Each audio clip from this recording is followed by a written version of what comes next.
Assalamualaikum warahmatullahi wabarakatuh. Innal hamdalillah wassalatu wassalamu ala Rasulillah wa ala alihi wa sahbihi wa man tabi'ahum bi ihsan ila yaumil qiyamah. Ibu-ibu dan ummahat yang semoga Allah rahmati dan Allah berkahi.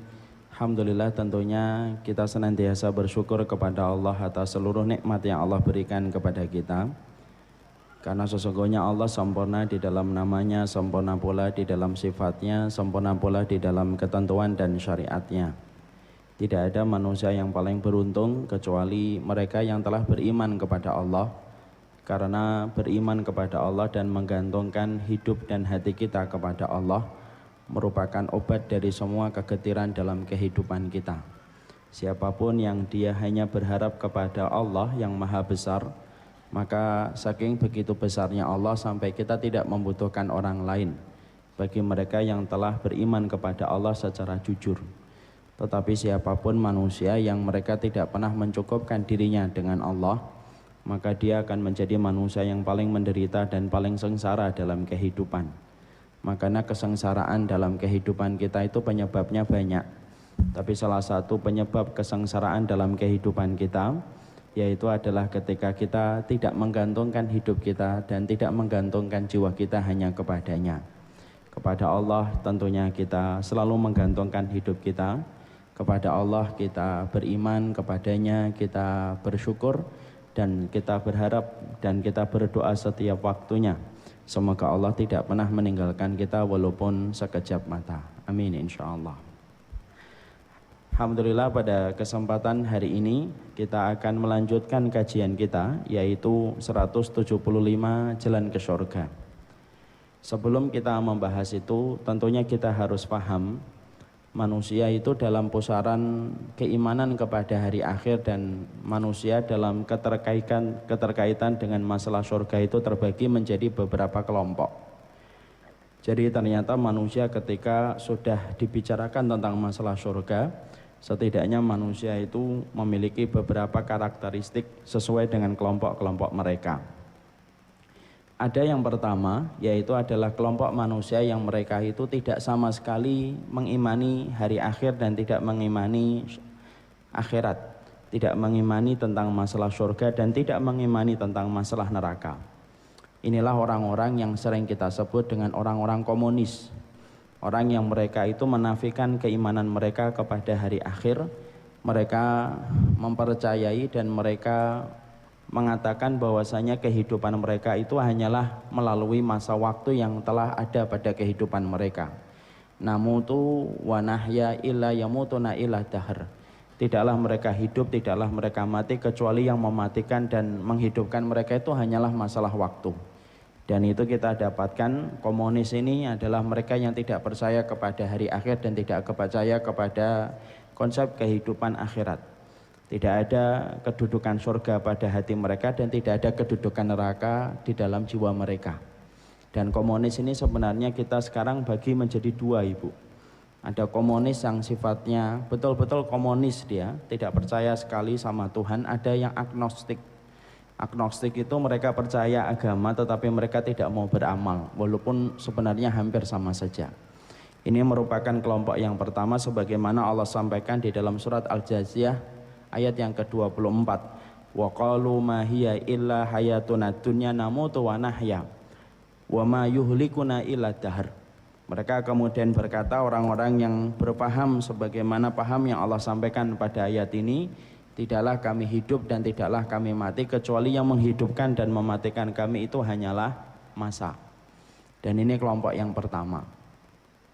Ada kelompok yang kedua, yaitu adalah kelompok yang mereka mengimani tentang surga tetapi tidak mau beramal. Mereka kalau kemudian ditanya tentang surga, mengimani surga itu ada. Kalau kemudian diterangkan tentang neraka, mereka mengimani neraka itu ada. Tetapi mereka tidak sama sekali beramal apapun untuk mendapatkan surga yang telah mereka percaya dan telah mereka imani. Kehidupan mereka penuh dengan kemaksiatan dan dosa. Walaupun mereka mengimani masalah surga, walaupun mereka mengimani masalah neraka. Saking begitu lemahnya keimanan yang ada pada hati mereka, seringnya mereka itu menggampangkan masalah akhirat. dan berkata, "Ndak apa-apalah kita masuk neraka. Yang penting hidupnya kita bersenang-senang." Ini adalah kelompok yang kedua. Kelompok yang kedua itu adalah kelompok yang dikuasai oleh hawa nafsu. Sebagaimana Allah sampaikan di dalam surat Al-Jathiyah yang ke-23, "Al-fara'aita man ittakhadha ilahahu hawa." Yaitu adalah, kamu apakah tidak memperhatikan wahai Muhammad, orang yang telah menjadikan Tuhan bagi mereka itu adalah hawa nafsunya. Akhirnya kalau sudah ngikutin hawa nafsu itu punya karakteristik tidak akan pernah mendekatkan kita kepada surga, tetapi hawa nafsu itu mendekatkan kita kepada neraka. Makanya banyak kan anak-anak muda hari ini kalau mereka ditanya, iman enggak kepada surga? Iman. Percaya surga? Percaya. Percaya neraka? Percaya. Tapi mereka tidak mau untuk mengikuti semua sinyal kebaikan menuju kepada surga. Karena hawa nafsu itu telah menjadi Tuhan yang menggantikan Allah dalam kehidupan hati dan jiwa mereka. Akhirnya mereka selalu penuh dengan kemaksiatan dan dosa, dan mereka tidak pernah melahirkan amal-amal ketaatan pada kehidupan mereka, karena menurut mereka urusan akhirat itu adalah urusan biasa. Kemudian yang ketiga, kelompok yang ketiga ketika menuju kepada surga adalah kelompok orang yang bertakwa. Dan itulah yang kita baca di dalam awal-awal surat Al-Baqarah, "Alladzina yu'minuna bil ghaibi wa yuqimunas sholata wa mimma razaqnahum yunfikun." Insyaallah. Kalau awal-awal sih masih banyak yang ikut melanjutkan. Nah, kalau ini ayat yang ke-40 anak doang yang melanjutkan. Di situ kita mendapati bahwasanya yang ketiga, kelompok yang ketiga yang mereka itu menuju kepada surga itu yang ketiga, yaitu adalah orang-orang yang beriman, mereka bertakwa, mereka percaya bahwasanya dalam kehidupan mereka setelah kematian mereka akan berpindah ke alam barzah. Alam barzah itu terminal awal dari terminal panjang di akhirat, dan akhir semua perjalanan dan aktivitas mereka nanti menuju kepada surga atau menuju kepada neraka. Inilah bagaimana pembagian manusia itu terbagi menjadi tiga kalau kita kaitkan dengan masalah surga. Ada yang komunis, PKI mereka kalau bahasanya kita. Ada yang kemudian agnostik termasuk yang pertama. Ada yang kedua mereka beriman tetapi mereka tidak beramal. Ada yang ketiga yaitu adalah orang-orang yang bertakwa, yang mereka itu terus menetapkan surga itu menjadi obsesi terbesar pada kehidupan mereka. Dan mereka itulah orang-orang yang mereka tidak pernah kehabisan amal, dan mereka terus berusaha bagaimana kehidupan akhir mereka itu mendapatkan surga dan ridha Allah Subhanahu wa taala. Sekarang mari kita buka. Kita akan membahas pada sifat yang ke-11. Sebelum kita bahas sifat yang ke-11, kita ulang sebentar sifat yang ke-9 dan sifat yang ke-10. Ternyata surga itu memiliki sungai. Dan sesungguhnya sungai-sungai Allah akan berikan kepada setiap para nabi dan setiap para rasul ketika mereka ditempatkan oleh Allah di dalam surga. Dan salah satu tempat pertemuan kita umatnya para nabi dan umatnya para rasul itu adalah bertemunya kita di sungai atau di telaga.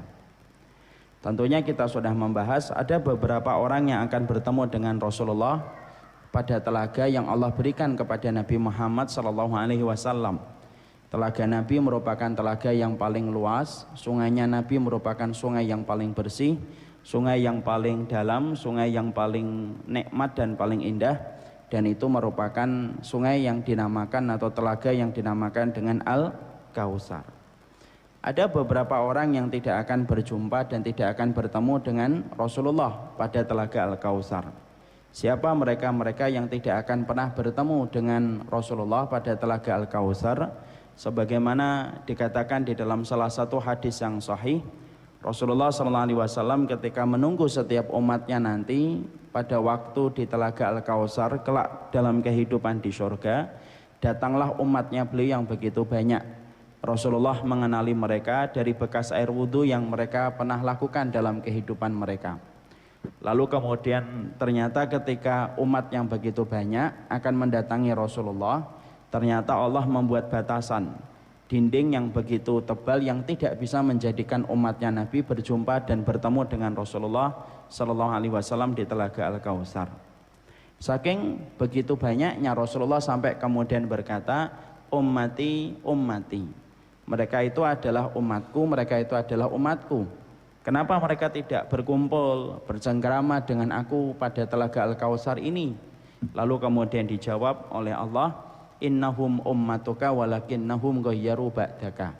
Kemudian ada suara yang menjawab apa yang disampaikan oleh Rasulullah, betul wahai Muhammad, mereka itu adalah umatmu, tetapi mereka adalah yang mengganti syariatmu setelah engkau meninggal dunia, dan mereka tidak layak untuk berjumpa dan bercengkrama dengan dirimu di telaga Al-Kautsar. Imam Nawawi ketika menjelaskan tentang ini, Imam Nawawi mengatakan, siapa orang yang tidak berhak berkumpul dan berjumpa dengan Nabi Shallallahu Alaihi Wasallam, walaupun mereka itu adalah umatnya Nabi Muhammad, padahal umatnya Nabi Muhammad adalah umat yang paling disayang oleh Allah, umurnya paling pendek di antara umur umat-umat sebelum Nabi Muhammad, ketaatannya tidak lama sebagaimana ketaatan umat sebelum Nabi Muhammad, tetapi pahalanya sama, yaitu adalah surga. Saya beberapa hari yang lalu ditanya, Ustadz, kenapa umur kita tidak panjang? Kenapa umur kita tidak sebagaimana umurnya umat Nabi Nuh, 1000 tahun lebih? Lalu saya menjawab lewat salah satu penjelasan ulama, karena sesungguhnya Allah itu paling sayang kepada umatnya Rasulullah SAW. Diberikan umur kita tidak terlalu panjang supaya kalau sakit-sakitnya tidak lama, kalau taat-taatnya tidak lama, kalau ibadah-ibadahnya tidak lama, tetapi pahalanya sama, yaitu sama-sama mendapatkan surga. Justru yang kita khawatirkan kalau umur kita panjang sebagaimana panjangnya umur umat Nabi Nuh, berarti taatnya lama, ibadahnya lama, istiqomahnya lama, dan belum tentu selama itu kita mampu menjaga keimanan kita sampai kita meninggal dunia. Kalau sekarang kan enak, taat sama suami cuma 25 tahun selesai, kalau suaminya panjang umur. Kalau suaminya meninggal dunia sebelum 50 tahun berarti lebih pendek lagi. Kalau sakit paling-paling 10 tahun dan kemudian selesai. Tapi setelah itu pahalanya sama dengan umur umat sebelum Nabi Muhammad. Coba kalau kemudian kita umurnya sebagaimana umatnya Nabi Nuh, Masya Allah, itu berarti ibadahnya lama, taatnya lama, dan kalau sakit maka harus sabarnya itu juga sangat lama sekali. Makanya kalau kita umurnya sebagaimana umur umat Nabi Nuh, kita menjenguk teman kita yang sakit, sabar ya mbak, ya Allah saya itu sudah sabar 600 tahun, akhirnya kan jadinya berat. Nah, itulah yang menjadikan kita harus paham umur kita tidak dijadikan panjang sebagaimana umur Nabi Nuh dan umur umat-umat sebelum Nabi Muhammad, karena sesungguhnya sayangnya Allah kepada umat ini begitu besar. Kembali ke tadi, siapa orang yang tidak berhak ketemu dengan Rasulullah SAW di telaga Al-Kautsar? Maka Imam Nawawi menjelaskan, yang pertama, orang-orang yang hatinya timbul kemunafikan, zahirnya muslim tetapi hatinya dan jiwanya tidak suka dengan syariat yang diturunkan kepada Nabi Muhammad, diturunkan kepada Rasulullah SAW. Syariat dianggap sebagaimana pilihan, opsi, yang dia suka dia pilih, yang tidak dia suka dia tidak mau laksanakan, bahkan tidak selamat dari komentar-komentarnya. Orang yang semacam ini adalah orang yang tidak berhak bertemu dengan Nabi Muhammad, karena di dalam hatinya, di dalam jiwanya tumbuh penyakit kemunafikan. Kemunafikan itu lebih mengkhawatirkan daripada kesyirikan, karena kemunafikan dapat mengekalkan pelakunya di dalam neraka sebagaimana kesyirikan. Makanya salah satu indikator orang itu fix dan confirm bahwasanya dia terkena penyakit kemunafikan yang mengharamkan dia masuk surga selama-lamanya dan mengharamkan dia berjumpa dengan Nabi Muhammad SAW, yaitu adalah orang kalau sudah bicara tentang syariat, kalau sudah bicara tentang hukum, kalau dia senang dilaksanakan, kalau dia tidak senang dia kritik hukum itu, dia celah hukum itu, dia hujat hukum itu, karena tidak sesuai dengan apa yang dia pikirkan dan tidak sesuai dengan penilaian dan keinginannya dia ketika dia mendapati syariat itu tidak sesuai dengan selera dia.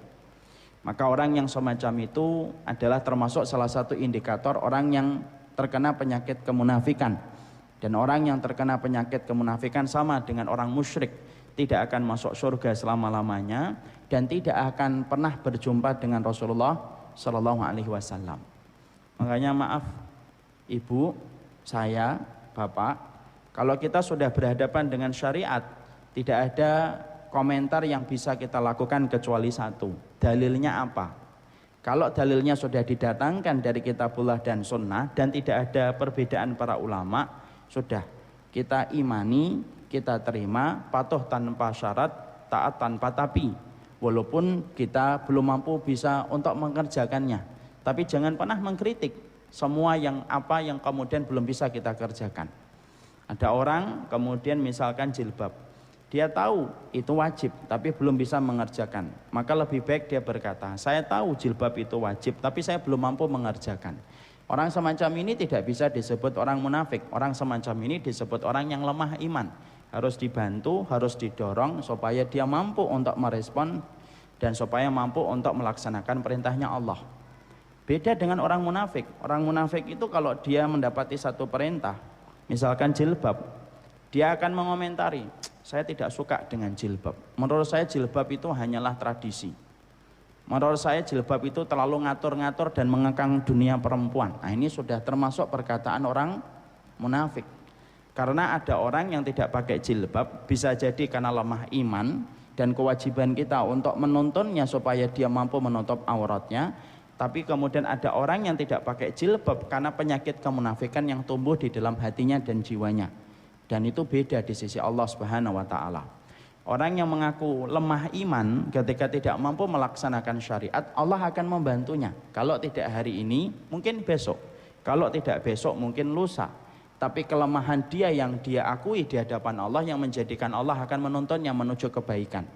Tapi kalau orang sudah tumbuh kemunafikan, orang munafik tidak akan pernah ditolong oleh Allah selama-lamanya. Karena salah satu orang yang tidak pernah ditolong oleh Allah dalam kehidupan mereka, orang yang sudah terjatuh dengan penyakit kemunafikan, dia sudah membicarakan syariat dan menolak syariat ketika tidak sesuai dengan seleranya, maka itulah yang disebut dengan kemunafikan yang mengharamkan pelakunya masuk ke dalam surga dan tidak akan mampu berjumpa dengan Rasulullah Shallallahu Alaihi Wasallam. Sama kayak cadar. Maaf, cadar itu ibu terjadi perbedaan para ulama. Ada yang mengatakan sunnah, ada yang mengatakan wajib. Dan saya tidak menyampaikan tentang bagaimana hukum cadar hari ini, enggak. Kalau ada yang memilih bercadar, silahkan.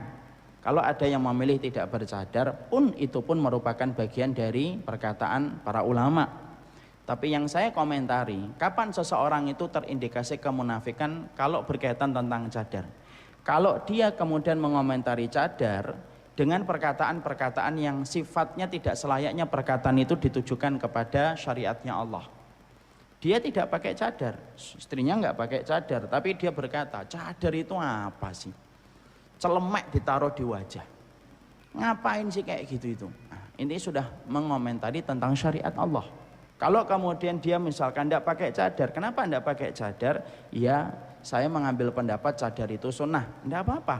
Tidak boleh kemudian kita paksakan dalam persoalan fikih. Fikih itu luas, yang sempit itu kontrakan kita dan hati kita. Nah, itu yang sempit itu. Kalau masalah fikih tidak bisa dipaksakan. Tapi kalau kemudian dia mengomentari cadar, nah itu mengomentari syariat. Tidak ada manusia yang mengomentari syariat kecuali adalah orang yang bertumbuh di dalam hatinya dan jiwanya penyakit kemunafikan. Saya tahu cadar itu lebih baik, tapi saya belum mampu mengerjakan, atau saya lebih memilih ini. Nah, tidak apa-apa itu. Tapi ada orang yang mereka itu mengomentari syariat. Dikatakan syariat itu usang, dikatakan syariat tidak cocok, dikatakan syariat tidak layak untuk diterapkan di sini, tidak cocok untuk masyarakat di sini. Itu namanya mengomentari syariat. Karena sesungguhnya tidak ada yang mengomentari syariat kecuali orang yang telah tumbuh di dalam hatinya penyakit kemunafikan. Dan orang munafik itu diharamkan oleh Allah masuk ke dalam surga dan diharamkan untuk berjumpa dengan Nabi di telaga yang disebut dengan telaga Al-Kautsar. Maaf ya ibu, saya ingatkan.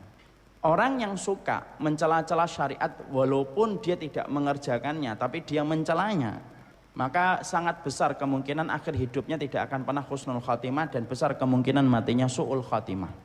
Imam Nawawi rahimahullahu ta'ala pernah menyampaikan, ada seseorang bu, pada zaman beliau sudah lama ini, ada zaman Imam Nawawi menyampaikan ada seseorang itu benci sama sunnah. Qadarullah anaknya itu kemudian termasuk orang yang giat untuk melakukan sunnah. Salah satu sunnah yang dilakukan oleh anaknya itu bersiwak. Anaknya itu suka bersiwak. Dan kita tahu ya, siwak itu merupakan salah satu bentuk sunnah. Rasulullah itu bersiwak sehari bisa 5 kali. Ketika mau sholat, ketika mau wudhu, kemudian ketika membaca Quran, ketika akan sholat malam, dan ketika akan berjumpa dengan istrinya. Makanya siwak. Kenapa sih harus membersiwak, Ustadz? Karena malaikat itu sensitif terhadap bau. Makanya kemudian salah satu bau yang malaikat sensitif itu bau mulut kita. Makanya kemudian dalam Islam itu siwak termasuk salah satu sunnah yang sangat ditekankan, walaupun hukumnya tidak wajib. Dan saya baru tahu ternyata secara medis berkaitan erat, Bu. Banyak penyakit dalam itu bermula dari masalah di gigi. Jadi masalah gigi itu bisa menyebabkan jantung, bisa lari kemana-mana. Makanya Islam itu sampai kita mendapati Rasulullah itu dalam satu hari 5 kali beliau itu bersiwak. Ada orang itu tidak suka dengan siwak, Bu. Kalau kita tidak bisa bersiwak, tidak apa-apa. Kalau memang belum tergerak, karena memang hukumnya tidak wajib. Dan tidak bisa kita salahkan kalau ada orang yang belum bersiwak, karena memang hukumnya tidak wajib. Walaupun orang mukmin harusnya menegakkan dan mengamalkan kehidupan sunnah. Kemudian dia tidak suka dengan siwak, dia dapati anaknya bawa siwak. Lalu kemudian diambil itu siwaknya, lalu kemudian dikatakan, ma hadza illa siwak fit dubur. Ini siwak ini itu untuk ini di sini loh, untuk masalah pantat ini loh. Dia tidaklah mengatakan itu kecuali kebenciannya kepada salah satu sunnah, yaitu adalah siwak. Maka setelah itu berlalulah hari demi hari, berganti dengan pekan-pekan, berganti dengan bulan. Allah memberikan hukuman kepada orang yang menghujat salah satu syariat Rasulnya. Orang tersebut kemudian perutnya besar, bernanah, dan kemudian dijadikan setiap dia mengeluarkan kotorannya itu bercampur dengan darah sampai dia mati. Dan Imam Nawawi menyampaikan itu berkata, orang yang berani menghujat syariatnya Allah berarti dia berperang langsung dengan Allah dan Rasulnya. Kalaupun hari ini dia merasa tenang, belum tentu besok. Kalau hari besok dia merasa tenang, belum tentu lusa. Tapi kalau ada orang yang sudah berani untuk mengolok-ngolok syariat Allah, sebagaimana orang munafik sudah berani mengolok-ngolok syariatnya Allah, maka sesungguhnya dia berhadapan langsung dengan Allah. Tirai antara dia dengan Allah itu lepas, dan dia akan berhadapan dengan syariatnya Allah secara langsung ketika dia sudah mengolok-ngolok terhadap syariatnya Allah. Makanya disinilah kita paham sesungguhnya kemunafikan itu yang menyebabkan seseorang tidak akan berjumpa dengan Rasulullah SAW dalam kehidupan di Telaga Al-Kautsar. Dan orang yang mengolok-ngolok syariat itu adalah orang-orang yang mereka tidak akan pernah mampu bertemu dengan surga yang dijanjikan oleh Allah. Makanya maaf juga ini salah satunya sunnahnya kita kalau makan.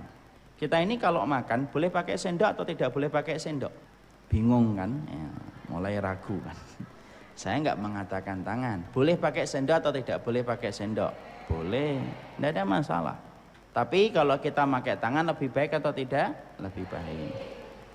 Maka kemudian salah satu sunnahnya kalau kita makan, sunnahnya ketika habis makan apa sunnahnya? Menjilat-jilat.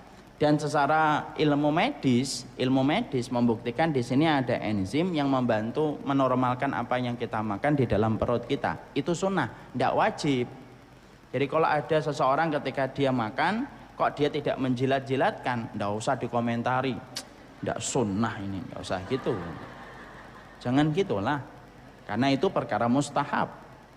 Kalau kita orang yang beriman, yang sudah ngaji lama, masa kita tidak ngamalin sunnah, kan begitu. Tapi jangan melihat orang lain itu langsung dengan kacamata negatif kalau dia belum mampu mengerjakan.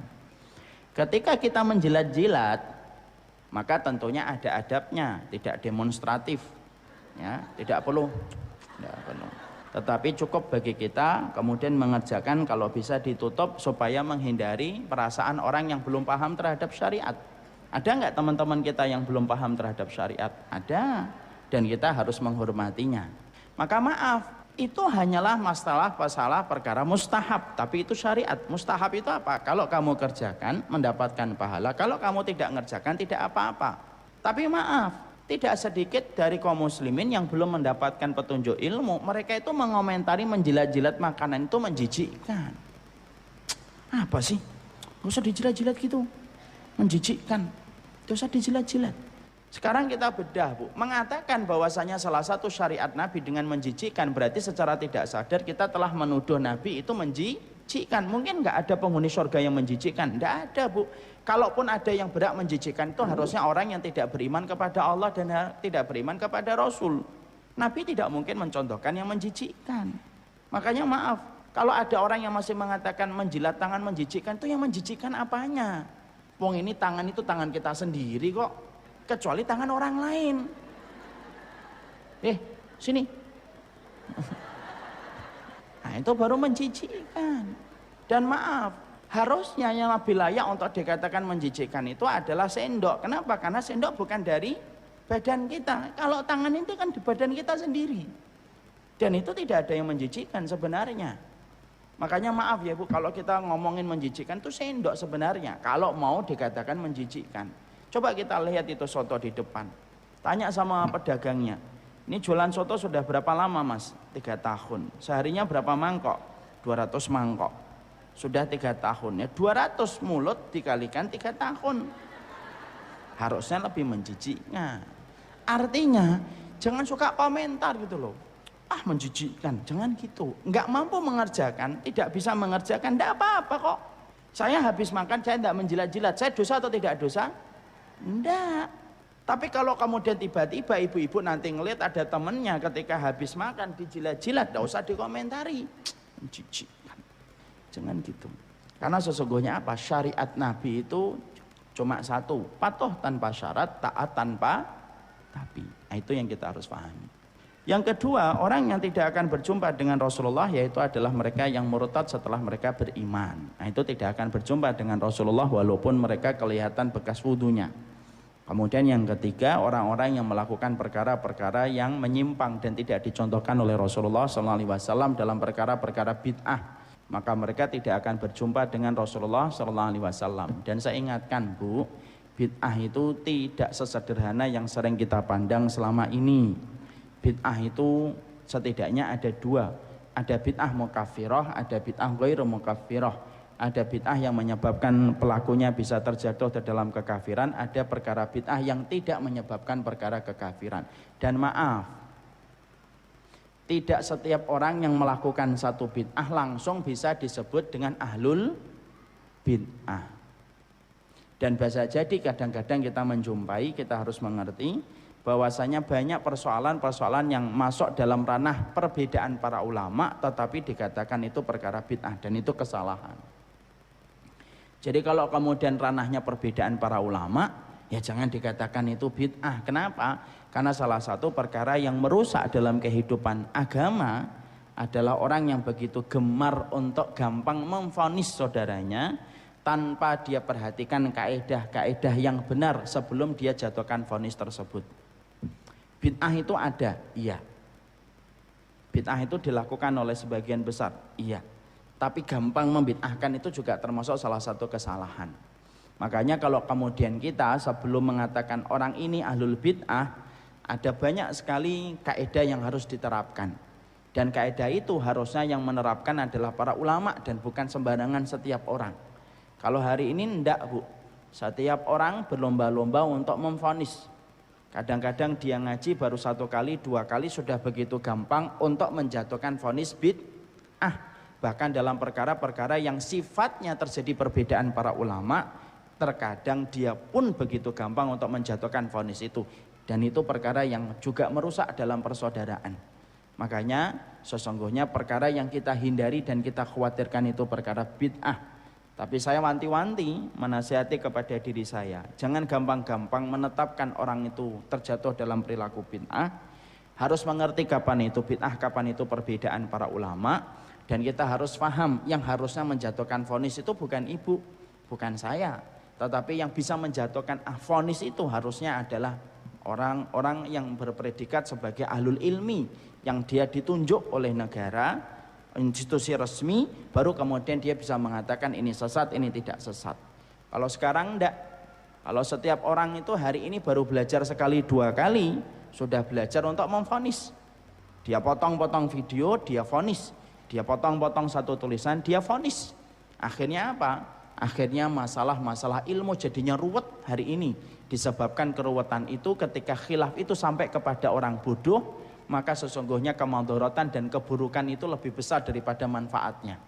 Makanya saya ingat perkataan Imam Syatibi. Imam Syatibi itu berkata rahimahullahu ta'ala, kalau perbedaan ulama itu tidak nyampe kepada ahlul ilmi tetapi nyampainya kepada orang awam, maka sesungguhnya kerusakan yang akan ditimbulkan itu lebih besar daripada kebaikannya.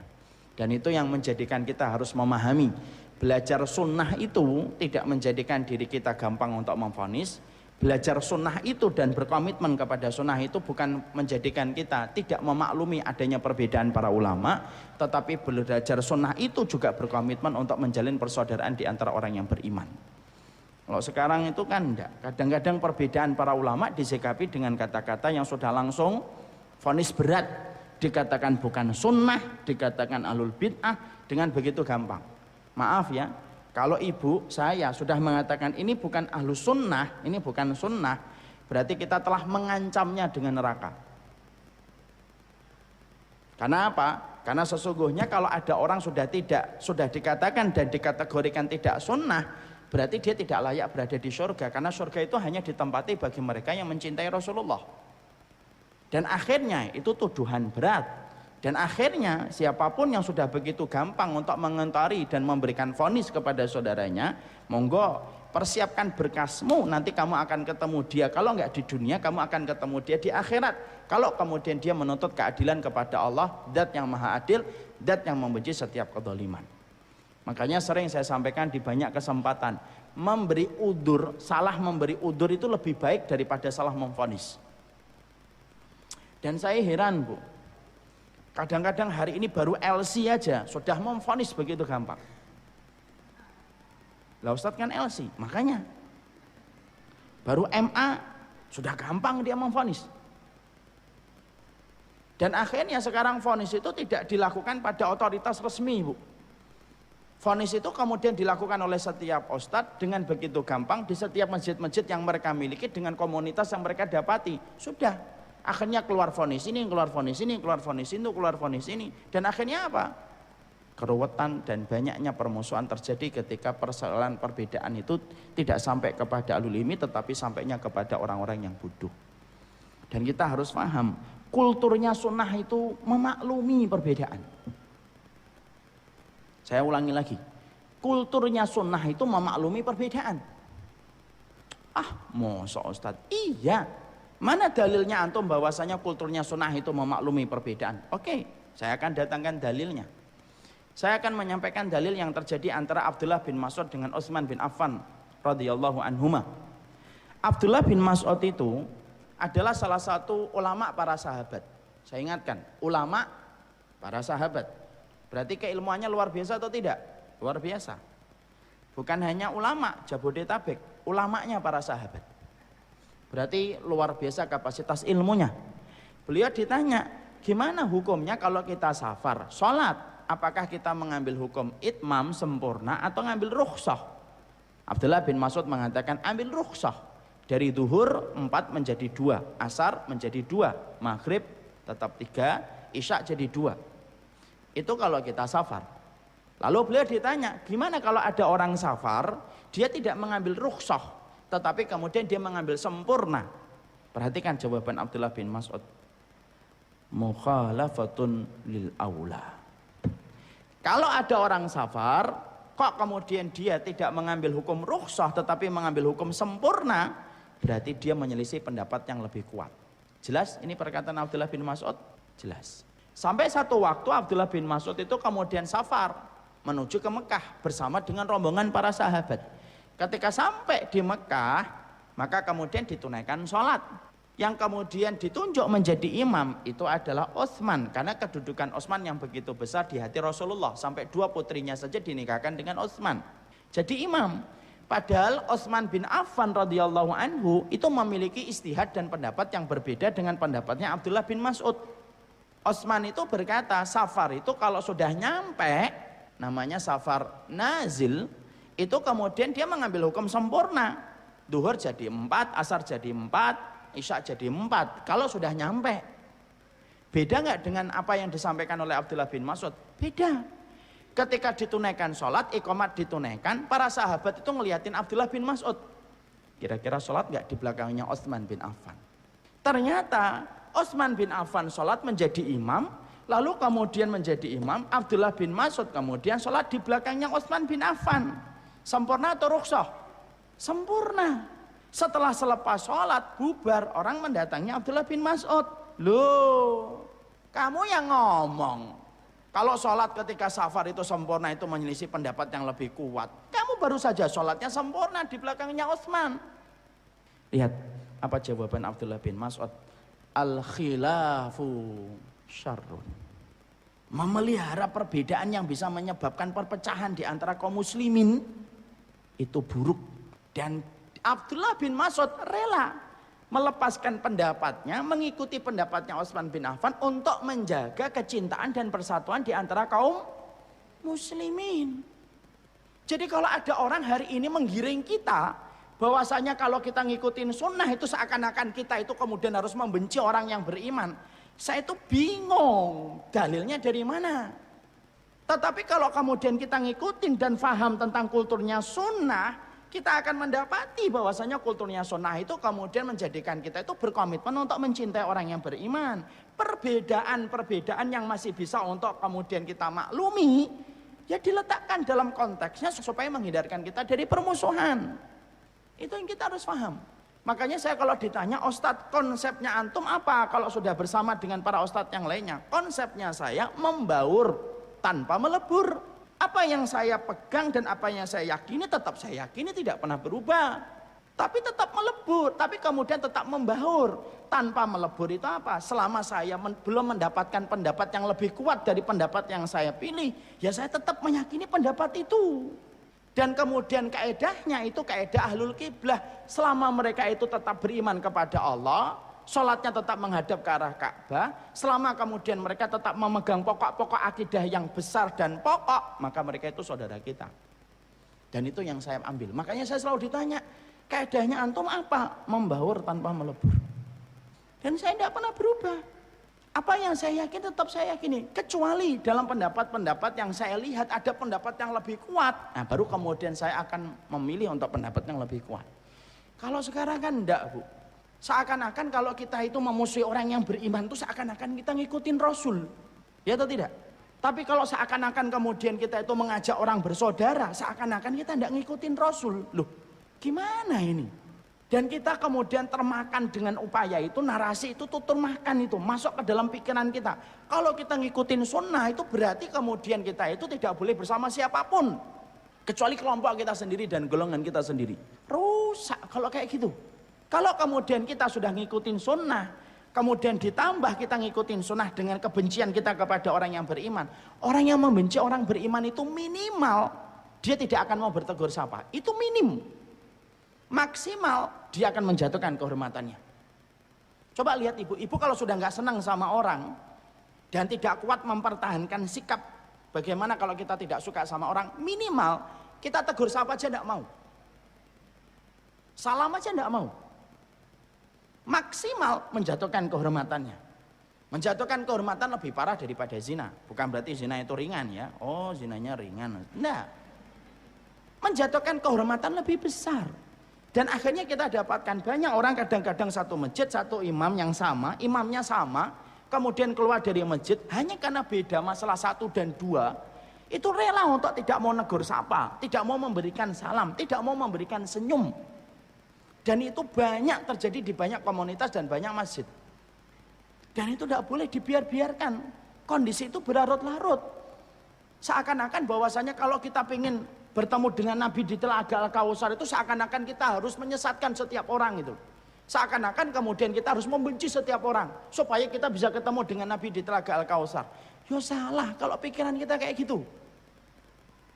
Dan maaf, kalau kemudian kita memperhatikan dan kalau kemudian kita memperhatikan gaya beragama kita semacam itu, maka yang akan kita wariskan kepada anak cucu kita itu juga permusuhan.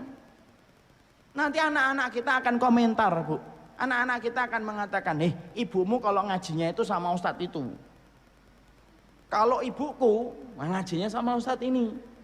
Ternyata mereka kalau ketemu di tempat pecel pinco, itu tidak pernah tegur sapa. Padahal ada depan. Terus yang temannya satunya, iya saya perhatikan gitu juga. Terus anak kita ngomong, kalau begitu nanti kalau kita gede tidak usah ngaji. daripada ngajinya kita membuat kita permusuhan. Walaupun itu ilustrasi, bisa terjadi atau tidak bisa terjadi? Bisa. Karena anak kan memperhatikan kita. Oh, ternyata ngaji itu menjadikan kita bermusuhan. Apalagi semenjak kecil kemudian kita ajari mereka untuk memusuhi orang beriman ini beriman ini, begini. Masya Allah. Berapa banyak dosa yang akan kita pertanggungjawabkan di hadapan Allah ketika komitmen kita dengan sunnah salah kaprah, bahwasanya memahami sunnah itu seakan-akan menjadikan kita itu harus bertaring kepada orang yang beriman. Tidak boleh kayak gitu. Makanya ibu dapatkan ada orang kok tidak sama apa yang dia pilih, doakan, tapi tetap tersenyum, duduk, walaupun kemudian kita tidak sama pendapatnya dengan dia. Maaf ya ibu, saya pernah beberapa kali ketemu dengan salah satu ustadz. Beliau mengambil pendapat bahwasanya musik itu boleh. Saya mengambil pendapat dan mengambil istihad ulama yang mengatakan musik tidak boleh. Kalau saya, dan saya mengatakan kalau musik itu boleh, walaupun musik itu boleh, tidak ada orang yang ridho kalau mau mati itu dengerin musik. Ada nggak? Nggak ada. Mau mati, tolong hidupkan gitarolis dong. Tidak ada. Pasti Quran dong hidupin, mesti gitu. Tapi saya menghormati kalau ada orang yang kemudian tidak sama pendapatnya dengan saya. Ketika saya kemudian foto bu, ada banyak orang WA ke saya, tanya, oh Ustadz begini dan begitu foto sama fulan-fulan. Saya telepon, apa masalahnya akhi? Antum foto ini. Loh, saya tanya, dia muslim atau kafir? Lama jawabnya bu, sudah mulai bingung muslim atau kafir ya ini orang. Ya muslim Ustadz, ya kalau muslim gak ada masalah kan? Ya gak ada masalah kan? Dan bisa jadi ketika saya ketemu, saya tuh sebenarnya dalam posisi mendoakan supaya kemudian dia bisa mengikuti pendapat kuat yang saya pilih. Walaupun saya tidak bisa maksa. Lalu kemudian saya katakan, maaf akhi, kalaupun saya punya tetangga tidak beriman sama Allah, tetangga saya itu misalkan kemudian dia Nasrani, kemudian foto sama saya, boleh atau enggak boleh? Ya boleh, ngapain enggak boleh? Loh, kalau sama orang kafir aja kita boleh kok duduk ngobrol. Masa sama orang mukmin kemudian atau enggak mau ngobrol? Katanya, sesungguhnya mereka berkata itu ahlul bid'ah. Loh, emang ahlul bid'ah tidak boleh diajak bicara? Dan siapa yang menetapkan orang itu ahlul bid'ah? Antum.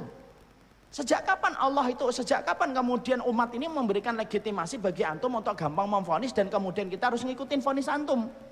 Bingung lagi ibu dia. Disitulah kita akhirnya paham. Intinya itu apa? Intinya komitmen kita untuk mengikuti apa yang dicontohkan oleh Rasulullah itu bukan komitmen untuk menjadikan kita menikmati setiap permusuhan. Allah alam bisawab. Dan itulah yang kemudian kita harus mengerti. Yang ke-10 sifat pepohonan di surga. Kita sudah mendapati sesungguhnya pohonan di surga itu begitu panjangnya, begitu besarnya, sampai kemudian kita mendapati ada orang yang di surga nanti melewati sebuah pohon di surga, maka dia melewati sampai 100 tahun itu pun belum selesai ketika melewati bayangan pohon-pohon yang Allah akan berikan kepada kita di surga. Salah satu perkara yang bisa menjadikan kita memiliki pohon-pohon di surga itu adalah kekuatan dzikirnya kita. Orang yang berzikir itu menumbuhkan satu pohon di surga. Nah, itu yang menjadikan orang itu harus mengetahui kekuatan dzikir itu kekuatan yang besar.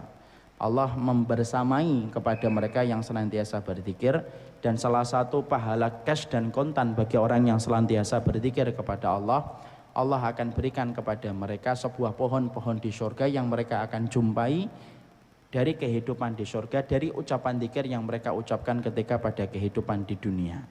Makanya berzikir merupakan salah satu penumbuh pohon-pohon kita di surga. Sekarang kita bahas nomor 12. 12. Makan dan minumnya sudah ya. Nah, sekarang kita bahas yang ke-12. Sifat pakaian penduduk surga dan jubah mereka. Allah kemudian menyampaikan di dalam surat Al-Kahfi ayat yang ke-31. Ulaika lahum jannatu adnin tajri min tahtihimul anhar yukhawlawna fiha min asawira min dhahabin wa yalbasuna siyaban khudran min sundusi wa istabraq muttaqiina fiha alal araik nikmat thawabu wa hasunat murtafaqa. Maka sesungguhnya orang-orang yang bagi mereka itu adalah surga Aden. Surga Aden itu nama salah satu tingkatan surga. Ada surga Firdaus, ada surga Aden, ada surga Naim. Maka mengalir sungai-sungai di bawahnya. Di dalam surga itu dihiasi oleh gelang emas dan mereka memakai pakaian hijau dari sutra halus dan sutra tebal, sedangkan mereka duduk sambil bersandar di atas dipan yang indah. Itulah pahala sebaik-baiknya dan tempat istirahat yang sangat indah.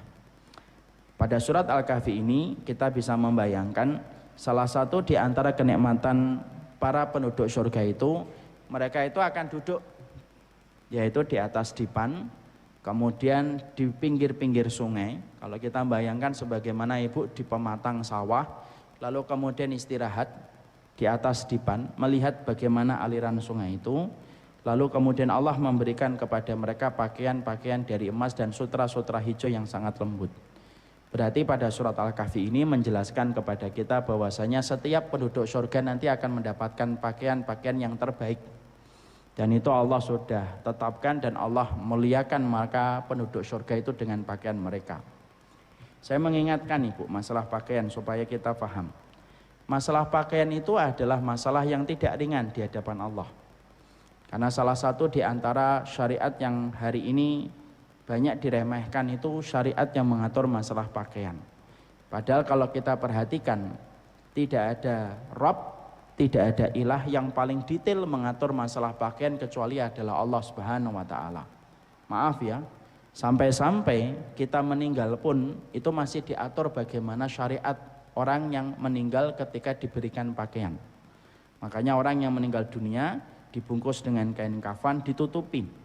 Padahal kalau kita perhatikan orang yang mati itu kan sebenarnya sudah tidak butuh apa-apa, karena dia sudah meninggal dan tidak membutuhkan lagi pakaian sebenarnya. Tapi perhatikan, kita mendapati syariat sampai ketika dia meninggal dilapisi dengan kain kafan, harus ditutupi. Bahkan ketika dimandikan pun tidak boleh dibiarkan telanjang. Kalau ada laki-laki meninggal ketika dimandikan, maka harus dikasih pakaian. Dikasih pakaian dari atas pusarnya sampai di bawah lututnya. Kalau perempuan tidak boleh dibiarkan telanjang, harus dikasih pakaian selama dimandikan di atas dadanya, di bawah lututnya. Kalau orang yang sudah meninggal saja diatur syariat Allah, bagaimana urusan pakaian orang yang meninggal dunia, bahkan sampai dimandikan pun diatur bagaimana ditutupi auratnya, apalagi dalam kondisi hidup, Bu. Maaf, bahkan ketika kita sudah meninggal pun dicabut ruhnya, maka para malaikat itu ketika mencabut ruh dari jasad kita, malaikat itu yang di atas itu kan ada dua. Ada malaikatul rahmah kalau yang dicabut orang beriman, ada malaikatul adab kalau yang dicabut orang kafir. Dan malaikatul rahmah bawa apa? Malaikatul rahmah itu bawa kain yang diambil dari surga. Jadi bukan hanya jasadnya yang ditutup dengan kain kafan, tetapi ruhnya pun ketika dicabut tidak dibiarkan telanjang, dikasih pakaian lagi yang diambilkan dari pakaian-pakaian di surga, sampai naik ke langit yang pertama, langit yang kedua, langit yang ketiga, sampai langit yang ketujuh. Apa yang ibu perhatikan dari riwayat-riwayat ini ketika kita menjabarkan, yang kita dapatkan itu adalah urusan pakaian itu tidak pernah menjadi ringan di hadapan Allah. Masalah aurat itu tidak pernah menjadi remeh di hadapan Allah. Makanya kalau ada orang yang mereka berpakaian tetapi tidak diridhai oleh Allah, mereka tidak akan berpakaian di akhirat. Karena salah satu sebab kehinaan orang ketika di akhirat itu adalah mereka tidak berpakaian sesuai dengan keridhaan Allah ketika dalam kehidupan di dunia. Makanya sampai kemudian dalam salah satu perkataan para ulama, berapa banyak orang yang berpakaian di dunia tetapi mereka telanjang nanti di akhirat. Kenapa? Salah satunya ketika dia tidak berkomitmen untuk menutup aurat sesuai dengan apa yang menjadi keridhaan dari Allah Subhanahu wa Ta'ala. Makanya maaf, membuka aurat itu tidak pernah menjadi ringan. Kenapa tidak pernah menjadi ringan? Kalau urusan ruhmu saja ketika mati itu ditutup dengan pakaian, apalagi urusanmu ketika dalam kondisi masih hidup. Makanya betul Rasulullah SAW sampai mengatakan, orang yang tidak menutup auratnya kemudian dia berlenggak-lenggok sebagaimana yang dibenci oleh Allah, maka dia tidak akan mencium baunya surga. Saking begitu dalamnya Allah itu menenggelamkan orang yang mereka tidak berpakaian sesuai dengan apa yang menjadi keridhaan dari Allah Subhanahu wa Ta'ala. Karena pakaian ini bukan hanya penghias, pakaian ini bukan hanya urusannya sifatnya adalah fashion, tapi pakaian itu merupakan salah satu sebab indikator kecintaan kita ketika merespon apa yang Allah perintahkan di dalam kehidupan kita untuk berpakaian.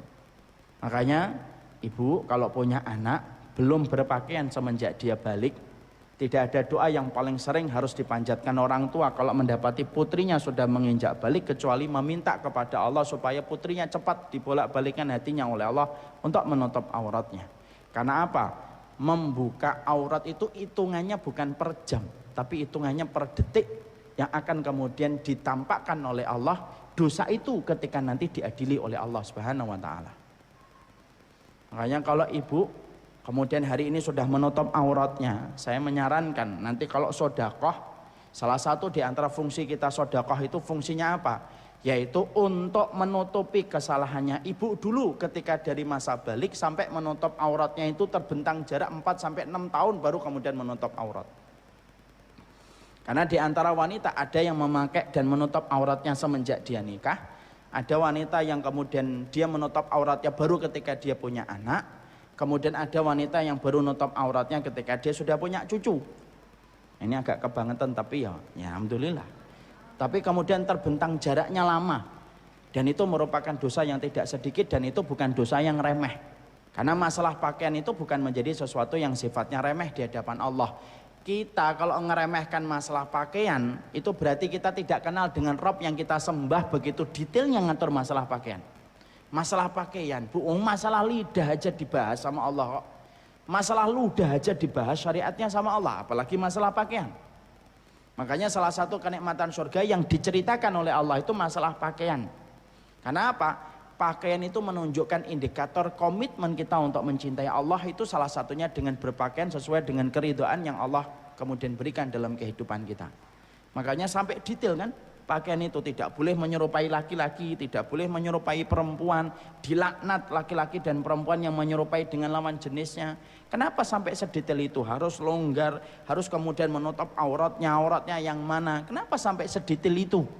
Karena orang kalau ingin berpakaian di akhirat harus memperhatikan bagaimana pakaiannya di dunia dengan keridhaan Allah. Dan kita kalau tidak memperhatikan bagaimana berpakaian kita sesuai dengan keridhaan Allah, maka betul apa kata para ulama terdahulu, berapa banyak orang yang berpakaian di dunia tetapi mereka tidak akan berpakaian di akhirat dan telanjang. Dan itu yang kita khawatirkan. Kalau hanya telanjang, ringan. Kalau tidak mencium bau surga, itu berat. Karena sesungguhnya baunya surga itu mampu dicium sejarak perjalanan 70 musim, Bu. Kalau ada orang kok sampai dimasukkan ke neraka, wal iyadzubillah, kok tidak mampu mencium baunya surga, berarti saking dalamnya dia itu kemudian dibenamkan oleh Allah gara-gara masalah pakaian. Dan salah satu pembeda antara kita dengan orang yang tidak beriman itu ya masalah pakaian, Ibu. Makanya pada zaman awal-awal Islam, ketika khilafah itu Abu Bakar, Umar, orang yang menampakkan aurat itu dicambuk. Kenapa? Saking besarnya komitmen Islam dan syariatnya untuk menjaga aurat. Makanya kalau dalam zaman awal Islam itu, orang yang tidak menutup aurat itu cuma dua kemungkinannya. Kalau dia tidak kafir dhimmi, kafir yang membayar pajak kepada pemerintah Islam, berarti dia budak. Sudah itu saja, Bu. Jadi kalau ada perempuan jalan kok tidak menutup aurat, kalau tidak budak berarti dia kafir. Itu pada zaman dulu. Kalau sekarang kan enggak menutup aurat, kita bingung, ini muslimah enggak ya? Itu gitu. Kalau dulu gitu. Makanya kemudian itulah yang menjadikan seseorang itu perhatikanlah pakaian kita, karena pakaian kita menjadi sebab pakaian kita nanti di akhirat dengan pakaian yang Allah ridhoi. Dan pakaian itu kemudian disampaikan oleh Allah, yaitu diberikan dengan gelang emas dan memakai pakaian hijau dari sutra yang halus dan sutra yang tebal. Makanya maaf ya, inilah salah satu jawaban para ulama ketika mereka ada yang ditanya, kenapa laki-laki tidak boleh pakai emas? Kenapa kemudian laki-laki tidak boleh pakai sutra? Maka jawabannya salah satunya disampaikan oleh salah satu ulama, menjawab dengan surat Al-Kahfi ayat 31. Karena laki-laki akan memakai emas nanti di surga, dan laki-laki akan memakai sutra nanti adalah di surga. Kalau perempuan boleh pakai emas, kalau perempuan boleh pakai sutra. Oh berarti nanti tidak pakai di surga, Ustaz? Pakai, tetapi pakai yang jauh lebih indah daripada apa yang mereka pakai ketika di dunia. Jadi kemudian nanti di akhirat kita pakai pakaian. Mungkin ada yang bertanya, Ustaz, saya pernah baca hadis bahwasanya manusia nanti akan dikumpulkan dalam kondisi telanjang. Betul. Yuhsyarun nasi khufatan uratan gurlan. Manusia nanti akan dikumpulkan dalam kondisi telanjang kaki, telanjang pakaian, kemudian tidak berkhitan. itu tidak selama-lamanya Ibu. Jadi nanti ketika kita pertama kali dibangkitkan oleh Allah, itu kemudian dalam kondisi telanjang. Ketika pertama kali dibangkitkan oleh Allah. Kapan itu? Ketika malaikat Israfil menyalakan sangkakala yang kedua.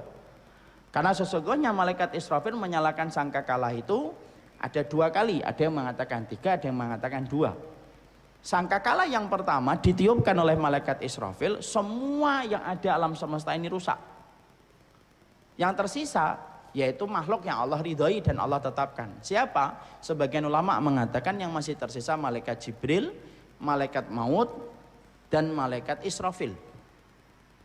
Kemudian yang pertama kali dimatikan oleh Allah setelah dari malaikat yang tersisa ini siapa dulu? Apakah malaikat Jibril, malaikat Israfil, atau malaikat maut? Malaikat Israfil. Jadi malaikat Israfil ini nanti akan dimatikan. Siapa yang mematikan? Malaikat maut. Malaikat maut mencabut nyawanya malaikat Israfil. Ini keterangan dari tafsir At-Tabari. Yang tersisa 2, malaikat maut sama malaikat Jibril. Lalu kemudian malaikat maut itu kemudian diperintahkan oleh Allah, cabut nyawa dan ruhmu. Nanti malaikat maut akan mencabut nyawanya sendiri. Yang tersisa siapa? 1, malaikat Jibril. Ini menunjukkan bahwasanya Ruhul Amin, malaikat yang paling istimewa itu adalah malaikat Jibril. Kedudukan malaikat Jibril sebagaimana kedudukan Rasulullah di antara para nabi. Yang tersisa 1, malaikat Jibril. Diperintahkan sujud malaikat Jibril, kemudian dicabut nyawanya langsung oleh Allah Subhanahu wa taala. Setelah itu yang tersisa hanya wajahnya Allah. Kemudian siapa yang pertama kali dibangkitkan? Malaikat Israfil dibangkitkan, dibangkitkan. Maka kemudian malaikat Israfil dibangkitkan, kemudian diperintahkan untuk menyalakan sangkakala yang kedua. Jarak antara sangkakala yang pertama dengan sangkakala yang kedua itu berapa tahun Ustadz? Dalam riwayatnya Abu Hurairah 40. Apakah 40 tahun? Abu Hurairah tidak menjawab. Apakah 40 bulan? Abu Hurairah tidak menjawab. Apakah 40 jam? Abu Hurairah tidak menjawab. Berarti kembali kepada keumuman 40. Antara sangkakala yang pertama dengan sangkakala yang kedua.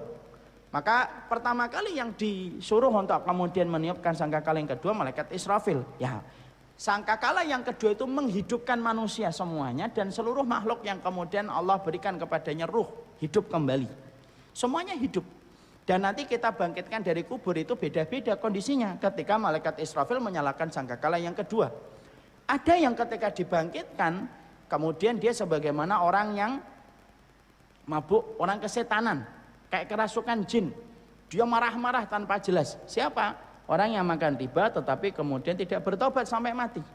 Ada orang yang ketika dibangkitkan dalam kondisi kemudian kepalanya jadi kaki, kakinya jadi kepala. Siapa? Orang kafir yang mereka tidak beriman kepada Allah dan hari akhir.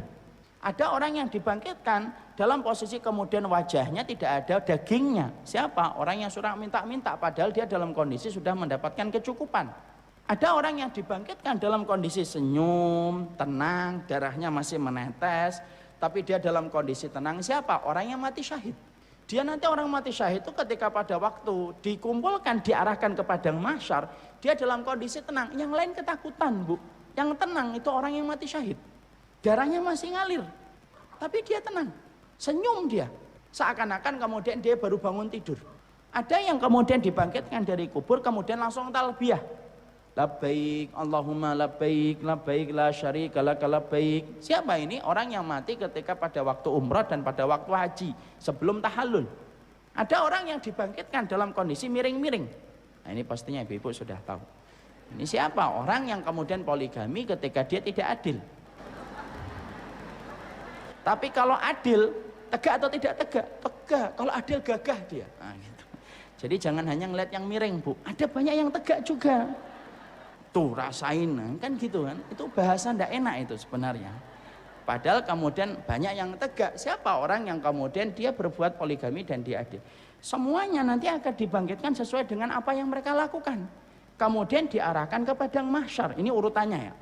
Di ratan mahsyar itu yuhsyarun nas ala ardin.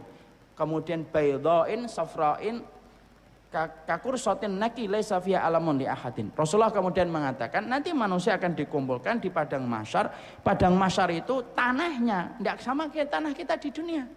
Tanahnya kayak adonan tepung, putih kemerah-merahan, tidak ada tanda untuk siapapun. Kumpul semuanya di situ. Antara yang paling ujung dengan yang paling ujung tidak ada perbedaan. Karena apa? Kekuatan pendengaran kita, kekuatan mata kita, kekuatan kaki kita itu lebih daripada kekuatan kita di dunia. Jangan menyamakan kayak kumpul nanti kemudian kayak kita upacara. Makanya tidak ada orang kemudian diadili karena dia panjang jauh gitu. Maaf ya Allah nggak kedengeran, nggak ada. Dikumpulkan semuanya manusia itu kemudian dalam kondisi apa? Khufatan, uratan, ghurlan. Kondisinya telanjang, kemudian tidak berkhitan dan telanjang kaki. Itu beberapa saat. Nanti kita berdirinya berapa lama ketika di padang mahsyar. Kemudian Rasulullah mengatakan 40 tahun. Sakhisatan absarahum ila sama. Nanti ketika kita kemudian diadili oleh Allah, dikumpulkan di padang mahsyar, tidak ada yang tertunduk. Semua kepala kita akan mengarahkan ke atas begini. Karena apa? Keadilan Allah di atas. Pada saat itulah Allah kemudian mengatakan Maliki Yaumiddin. Apa arti Maliki Yaumiddin itu? Kita tidak bisa apa-apa, sampai geser kaki pun kita tidak bisa. Kecuali izin Allah. Kalau kita di dunia, itu masih bisa membuat pilihan. Panas, kita ke masjid, adem. Dingin, kita keluar, panas. Kemudian kita ada kejadian, kita minggir. Itu di dunia. Kalau di akhirat, geser kaki pun tidak bisa. Kecuali izin Allah. Makanya sampai dikatakan kan, akan datang satu hari tidak akan bergeser kaki kita sampai ditanya oleh Allah dengan 4 perkara. Lu sampai geser kaki tidak mampu. Ngomong tidak bisa. La yatakallamuna illa man adina lahur rahman. Sampai kemudian dikatakan apa? Di dalam surat An-Naba. La yatakallamuna illa man adina lahur rahman. Kamu tidak ada yang bicara. Satu kata nggak ada. Illa man adina lahur rahman, kecuali yang diizinkan oleh Allah.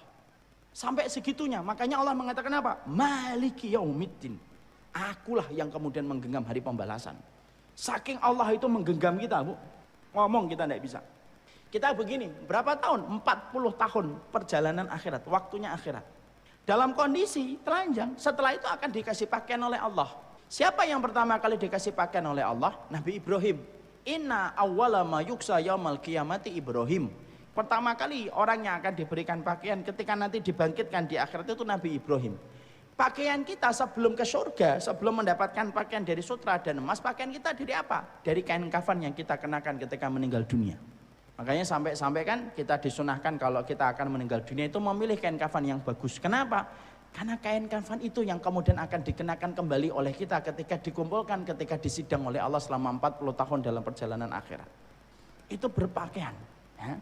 Makanya kemudian nggak ada tempat kecuali kemudian setiap momen dan setiap aktivitas kita tuh semuanya berpakaian. Kita nanti akan dikumpulkan. Nah disitulah nanti kalau sudah dikumpulkan di padang mahsyar, apa kejadiannya? Didekatkan matahari, keringat kita sudah mulai mengucur. Dan kemudian keringat itu akan menggenang kepada tubuh kita sebagaimana dosa kita. Ada yang keringatnya cuma menyentuh mata kaki, ada yang keringatnya menyentuh kepada lutut, ada yang keringatnya menyentuh sampai pinggul, ada yang keringatnya sampai menyentuh kepada dadanya, ada yang tenggelam dengan keringatnya. Dan itu disesuaikan dengan amal-amal yang mereka lakukan dan dosa yang mereka kerjakan. Ketika dalam kondisi mencekam yang semacam itu, semua mencari kambing hitam, Bu. Mereka mencari kambing hitam untuk disalahkan. Akhirnya disitulah terjadi pertengkaran antara suami dengan istri, anak dengan orang tuanya. Dan nanti ujung-ujungnya kita akan menyalahkan syaitan. Syaitan nanti diberikan kesempatan oleh Allah dalam surat Ibrahim. Dan nanti dia akan berkhutbah untuk melepaskan semua tuduhan yang ditujukan kepadanya. Pada waktu di padang mahsyar, sebelum ditegakkannya keadilan, maka setiap orang akan bertengkar.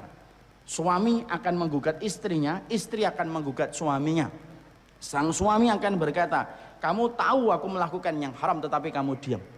Istri akan menggugat kepada suaminya, kamu tahu aku membuka aurat, ini contoh. Tapi kamu ketika menjadi suamiku tidak pernah mengingatkan aku tentang dosa yang begitu besar. Ada anak kemudian akan menggugat orang tuanya dan berkata, saya sampai berzina itu gara-gara kalian tidak pernah memperhatikan kepadaku, kepada siapa aku berjalan dan kepada siapa aku berteman. Semuanya menyalahkan. Ketika semuanya manusia sudah melepaskan setiap tuduhan, semua telunjuk manusia mengarah kepada syaitan.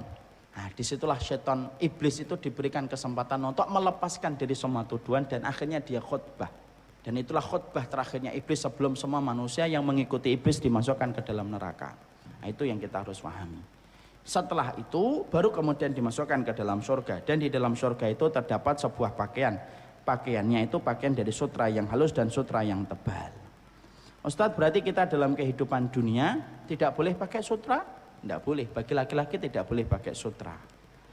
Apapun alasannya kecuali alasan-alasan yang syar'i atau alasan udur yang sifatnya betul-betul terdesak. Kita buka halaman 28. Rasulullah bersabda, "May yadkhulul jannata yan'am wa la yab'as la tabla siyabuhu wa la yafna syababuhu." Siapapun yang masuk surga akan selalu hidup bahagia, tidak akan mengalami kesengsaraan, dia akan dikekalkan dan tidak akan mati. Pakaian yang dia kenakan tidak akan hancur dan masa mudanya tidak akan sirna. Pakaiannya tidak akan hancur dan masa mudanya tidak akan sirna karena kita berada pada usia 30 sampai 33 tahun ketika nanti kita berada di surga. Pakaian kita, pakaian yang terbaik yang Allah berikan. Tidak usah tanya penjahitnya siapa, Ustaz, karena Allah akan memberikan sesuai dengan keindahan surga. Rasulullah melanjutkan, rombongan yang pertama kali masuk surga, wajah mereka itu laksana cahaya rembulan di malam purnama. Rombongan yang kedua laksana bintang yang sangat terang di langit. Bagi setiap lelaki di antara mereka mendapatkan 2 istri dari kalangan bidadari. Setiap satu istri memakai 70 jubah. Berarti ini kemudian baru bidadarinya, Bu. Bidadari itu pakaiannya 70 jubah. Yang sumsum betisnya dapat terlihat di balik daging dan jubah mereka. Sebagaimana minuman yang berwarna merah dapat terlihat dari gelas yang putih. Nah, kita bisa bayangkan. Kalau bidadarinya saja memakai jubah 70 lapis, berarti wanita-wanita di surga itu pakaiannya lebih indah daripada bidadari. Kenapa? Karena pemimpin para bidadari itu adalah para wanita di dunia yang memasuki surga. Karena bidadari itu nanti adalah pembantunya ibu selama ibu masuk surga. Jadi ini budaknya nanti, ini pembantunya.